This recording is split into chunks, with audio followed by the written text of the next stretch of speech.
Salut à tous, j'espère que vous allez bien. Donc aujourd'hui on se retrouve pour une nouvelle petite vidéo. Donc ça va pas être une vidéo de pêche parce qu'en ce moment il fait chaud, c'est l'été, c'est difficile, il n'y a pas beaucoup de poissons à faire en selle, etc. On avait pêché un petit peu la truite, c'était pas trop mal. Mais donc aujourd'hui on va en profiter pour continuer la petite série qu'on a fait sur la pêche du sandre. Donc on va parler aujourd'hui des différents types de leurres qu'on utilise principalement pour cette pêche et des différents types de têtes plombées avec leurs différents effets, etc. Donc allez go, c'est parti.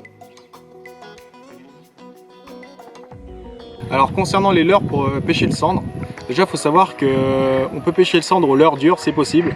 Nous on le pêche pas trop parce que c'est dans certaines conditions, on est plus habitué à pêcher au leurre souple. Mais ça peut être efficace dans certains cas, par exemple avec des petites jerk minnows de 8 à 12 cm, plutôt en période d'ouverture quand l'eau se réchauffe légèrement, sur des zones un peu moins profondes.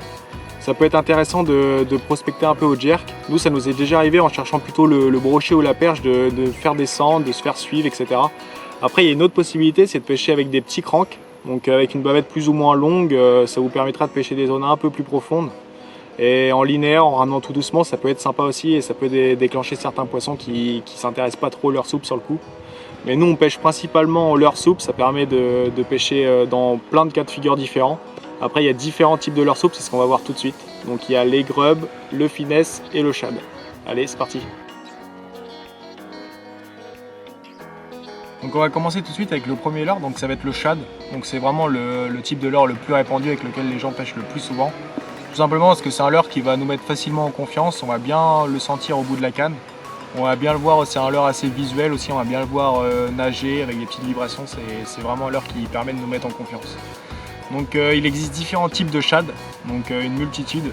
Donc ici on a un shad, c'est le one up, donc c'est un shad qui est vraiment équilibré je trouve, dans le sens où il n'a pas une trop forte vibration. Et il n'a pas un rolling trop élevé. Donc le rolling c'est une sorte de balancier, un petit gauche-droite qui permettra au leurre de montrer ses flancs. Donc ça c'est vraiment un leurre polyvalent qui permettra de pêcher dans la plupart des cas. Il n'est pas vraiment trapu, donc même s'il y a pas mal de courant dans vos spots de pêche, ça permettra très bien de pêcher. A l'inverse ici on a un autre leurre, donc c'est le pearl shad. Donc lui il est vraiment beaucoup plus trapu, donc il va avoir un rolling beaucoup plus élevé. Et une caudale un peu plus grosse et surtout plus épaisse. Donc vraiment il fera vraiment beaucoup de vibrations. Donc c'est un leurre que les poissons vont repérer très facilement. Donc si les poissons sont actifs, ça peut être un leurre qui est vraiment efficace, qui vous permettra de faire pas mal de touches. Et on a un autre type de leurre, donc celui-là il est annelé. Donc ça peut être sympa, un autre type de vibration. Et aussi si vous pêchez et vous mettez de l'attractant, ça permettra peut-être à l'attractant de tenir un peu mieux. Donc celui-là ressemble dans la nage pas mal au one-up, dans le sens où il a une caudale assez fine comme le one-up. Sauf que sa caudale elle va se balancer, donc à gauche-droite, donc la nage elle va être beaucoup plus lente que le one-up. Le one-up il va avoir une nage assez serrée, assez rapide, alors que celui-ci va nager vraiment beaucoup plus lentement. Donc ça peut être intéressant plutôt quand l'eau est froide, l'hiver, donc quand les poissons sont plutôt apathiques. Ça vous permettra de faire passer votre leurre devant les poissons le plus longtemps possible. Si vous animez vraiment lentement, c'est un leurre qui permet vraiment d'être animé lentement. Donc voilà, donc le shad c'est vraiment un leurre polyvalent, le leurre qui est vraiment le plus utilisé, je l'ai déjà dit. Et ça vous permettra de pêcher dans à peu près toutes les situations. Nous on aime bien l'utiliser en début de session. Ça nous permet de voir un peu si les poissons sont plutôt actifs ou pas. Ça nous donne pas mal d'indices sur la pêche et ça nous permet d'adapter notre pêche en fonction de ça. Donc on va tout de suite voir un deuxième type de leurre. C'est parti. Donc on va passer tout de suite à un autre type de leurre, ça va être les curly. Donc quand vous voyez que les sandres ne réagissent pas trop aux vibrations des shads, etc., ça peut être intéressant d'essayer de mettre un petit curly. Donc ça a vraiment une nage assez particulière, des vibrations assez légères, discrètes. Donc ça peut vraiment être un leurre intéressant. Donc après au niveau des différents modèles, tous les modèles se ressemblent. Vous pouvez varier juste au niveau de la couleur, ça peut être intéressant. Il y a juste un modèle qui est un petit peu particulier, c'est le méga bass. Donc au niveau de la forme, il a exactement la même forme. Par contre la nage ne va pas du tout être la même. La queue va rester droite, c'est uniquement la petite membrane qui va osciller et faire des vibrations vraiment légères. Donc Clément c'est un leurre avec lequel il pêche beaucoup, il a eu pas mal de résultats avec ça. Donc franchement c'est un bon petit leurre, une bonne petite alternative.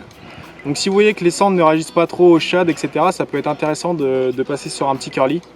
Et vous voyez un peu comment ça réagit, et si ça marche toujours pas, il faut passer sur le troisième type de leurre qu'on va voir tout de suite. Donc le dernier leurre qu'on va voir aujourd'hui, ça va être les finesses. Donc c'est vraiment un leurre qui est peu utilisé, c'est peut-être le leurre le moins utilisé des trois, mais c'est un leurre qui est redoutablement efficace.